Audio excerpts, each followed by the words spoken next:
femininity. And so could you talk a little bit more about being a woman? I mean, your whole book is about that. But that intersection of being a woman and dancer and an activist, and like this unique perspective that brings. Well, one of the things I was determined when I became a mother was I was not going to let it stop me from doing my work, even though I was a single mother. I made a vow that I was going to let life flow, and if I was doing what the universe wanted me to do, the universe would support me. And I didn't know how to be a leader. I really did. I was always a follower, you know. I was a good tool for somebody else's ideas. And so it was a learning by doing. It was like creating this book. We're learning by doing. And I was learning to be a leader just by default. You know, a grant had to be written. Okay, let's do it. I don't know how to do it, you know. And so that's how we have the power within us. We're not given the opportunity to use all the powers that we have. You know, of using things that we didn't think we were trained for, but we can do it. It takes practice, that's all. We learn those skills. And as women, you know, I wasn't what you would call a feminist in that sense of being feminist first. I, you know, as being in the movement like Liz and I was talking about, we stood up for women, but we also knew that we had priorities as far as Asian Americans, and we're gonna, you know, our movement needed to move forward together with our men. So we learn to lead. We're not born, you know, that way. We learn to lead, right?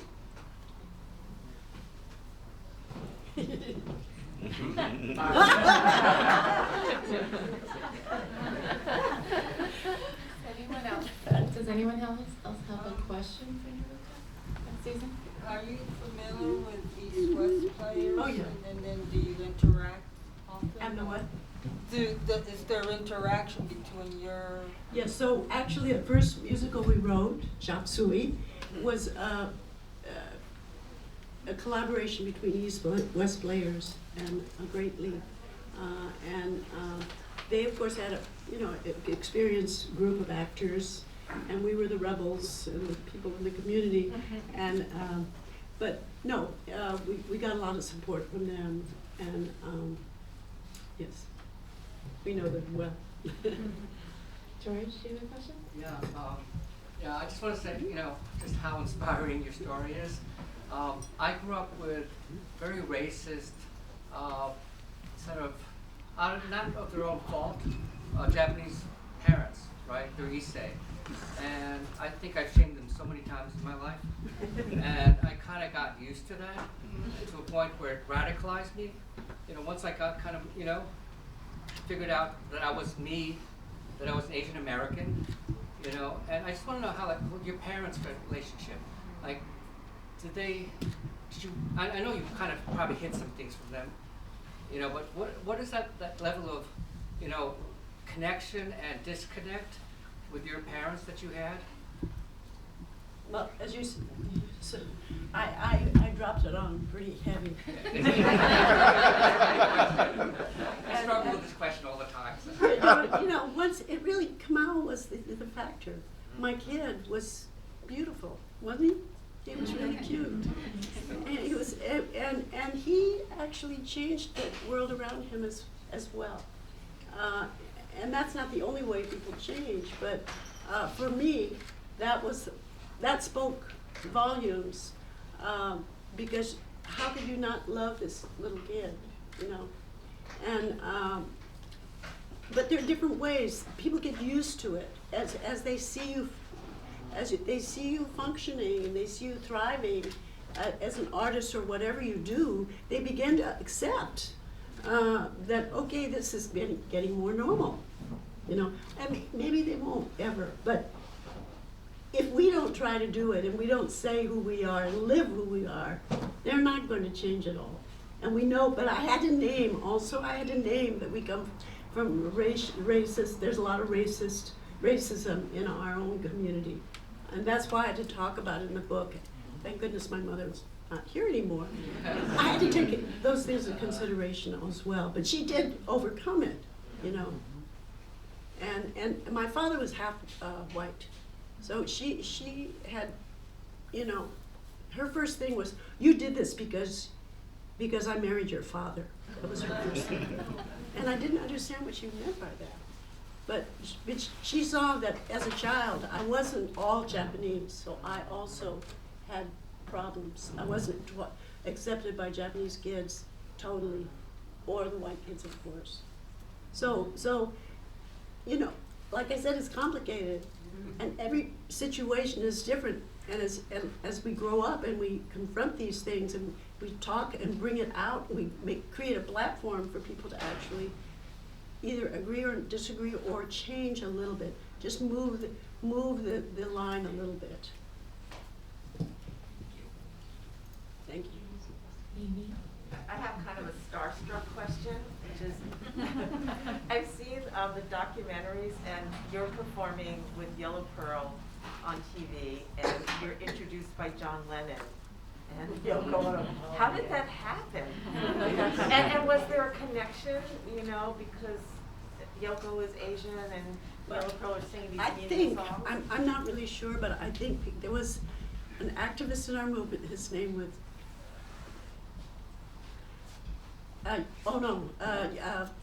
Shinya. Shinya Ono. How many knew Shinya? So Shinya was cousin of Yoko. Even though he was like radical. He was a weatherman. That's how radical he was. He went to jail. I think that might have been where she heard it. So she called me up. She called me up out of the blue, and I'm going, how did she get this number? And she said, oh, you know, John and I are doing the Mike Douglas show, and we wanted to know if you and Gris, if Yellow Pearl, she didn't call us Gris, if Yellow Pearl would come on and sing. And I said, well, we're not really Yellow Pearl, we're Gris and Joanne. Well, will the Yellow Pearl come on? Hello? Anyway, we did make a decision to do the show, and we thought, well, maybe it would be okay. So we drove with them in their limousine to Philadelphia. We were in the back of the limousine, and we were going like, nobody's gonna believe it. And we're in the back, and we're saying, okay, if we're only gonna sing one song, what is it gonna be? We are the children, okay. So we got there, and we were late, and they wanted us to do the test, so we were up there rehearsing with the children, and we got foster children of the Pepsi generation, cowboys and Indians ride, red men ride, watching war movies with the next door neighbor, secretly rooting for the other side. Come up to us, you know, the director came, well, what else do you have to sing? Well, how many songs do we get to sing? Well, we're gonna sing this song. Well, there's some housewives in the Midwest that might think it's subversive. Watching war movies with the next door neighbor is subversive. Rooting for the other side would be subversive. And I'm thinking, what? They had Bobby Seale on the show. They had Jerry Rubin on the show. You know, two really radical people up there talking, and they're worried about me and Grisby. So, you know, I said, well, no, and they kept pressuring, and finally, oh, John Lennon came up, and he says, well, can't you just fudge the words a bit? And I thought, ooh, would he change his words from strawberry to raspberry? I was like, oh. And then the director pushed again, and all of a sudden, I just blew it. I didn't even think. I just stood up and said, you put us in concentration camps, and you're saying we can't sing this song? And I gonna walk back to New York, I guess. I reached the door, and the director's, no. He's running after me. You can sing whatever you want. The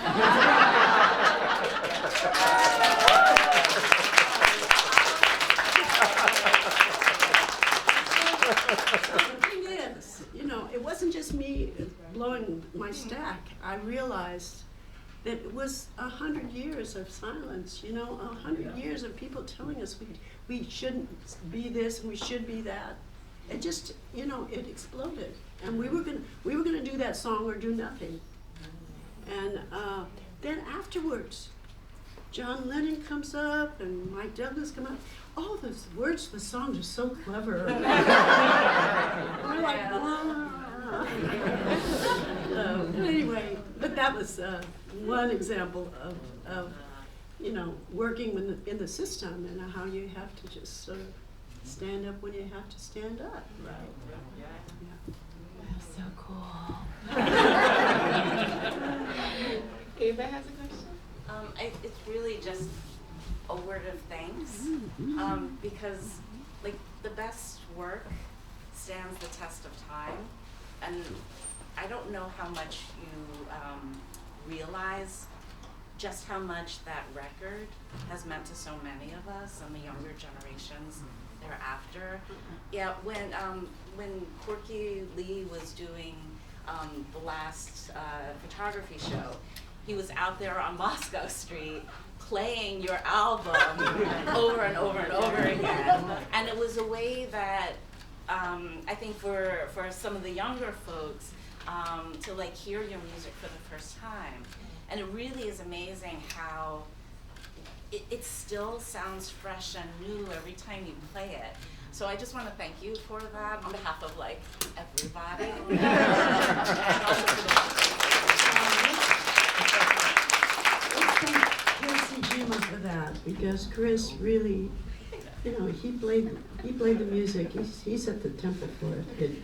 And I just want to say that last night I got together with Chucky Kim and Tayo Na, and he laid down another track for We're the Children, and we're going to spread that. We're going to get different artists, Trey Lamb, other people, to do little parts of that song. And maybe the children's choir, yes, from Chinatown, to sing on it. So, we want to raise up that song, to get younger generations. I'm so glad. And I think Chris would really be so happy. He didn't live long enough. And he had so much to give. And so smart and so talented. It's such a deep soul. And so I'm glad that he's in the room with us right now and that you could hear him still. So thank you for bringing that up.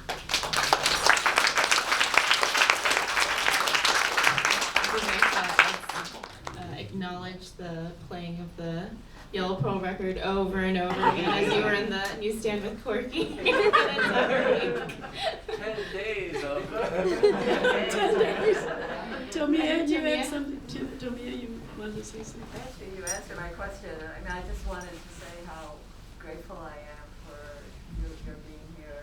Nobuko, your story is so powerful, and you've got so much wisdom to share. So my question was actually, I'm sure you're aware there's a new generation of musicians, young musicians like Tayo Na and Trey Lamb. And I was just wondering what your message would be to them. No, I don't have a message. I just want to connect and for them to know where this started. I want them to know that this cave called the basement and these great people who created this book, and that we started something here together. And I want them to know about that, and that it didn't happen out of nothing. It happened out of actual hard work and awakening of the movement. If it wasn't for the movement, there wouldn't be this music. This music came out of the movement and the struggle for social change for Asian Americans and our connection with other movements. Any other? Nobuko, you said you weren't an out-and-out feminist, but everything you've done has been from the power of being a woman. And speaking for all of us Asian American women who were so moved by you and what you represented for us. And Asian Women United had this documentary called Ourselves, and that you wrote a song for it, and that you wrote a poem for it. So the connections are there. Yeah, we gotta figure out a way to get the hour-long documentary on YouTube or something so that it's available to everybody. Because it came out in '78, and I don't know how many people have ever heard about it or seen it. So much work was being done, in the community among women, and I was the only one. There's so many of us together who raised our children, and tried to make sure that their futures were going to be, make a difference for their futures. So, we just did the best we could with what we had.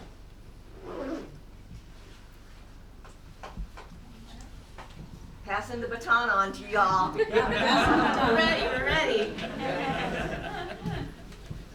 I love the parts where you're talking about how art is created in the darkest of basements and in the movement that makes everything go forward. My question is, when did you first identify as a butterfly? Okay.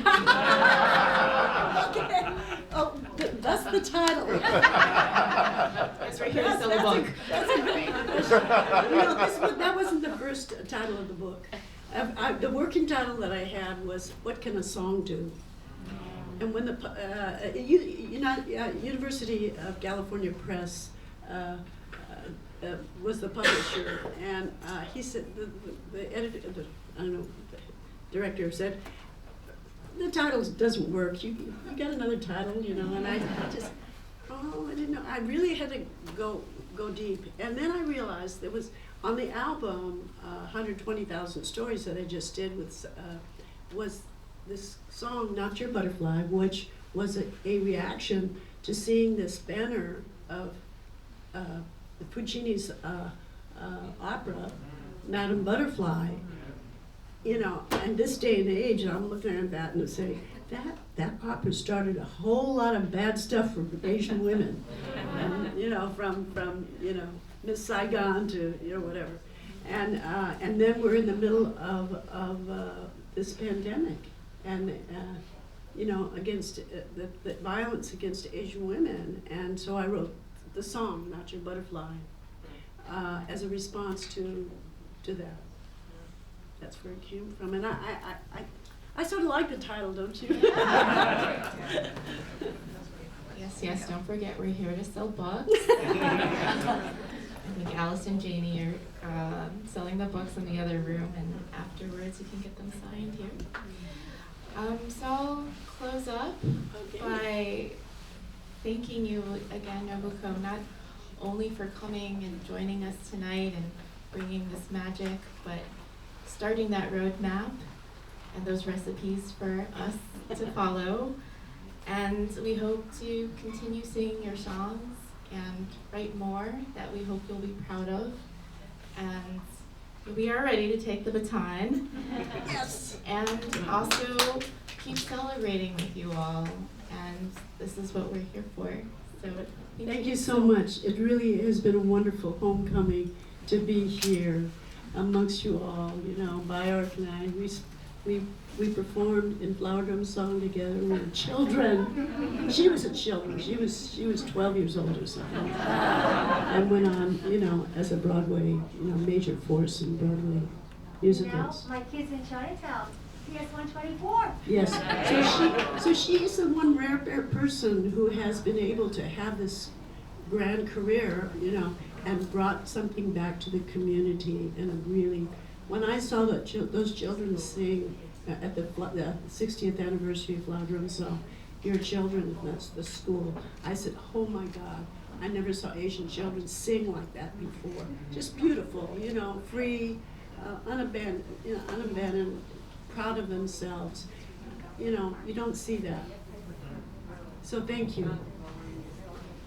Let's keep this conversation going. We've got, I'll be here if you we've get got the book. drinks. We've got thank you to our sponsors Stanzo and Brooklyn Brewery. We got free drinks in the back. Stay, chat. We'll keep the Thank you space so open. much. You're welcome.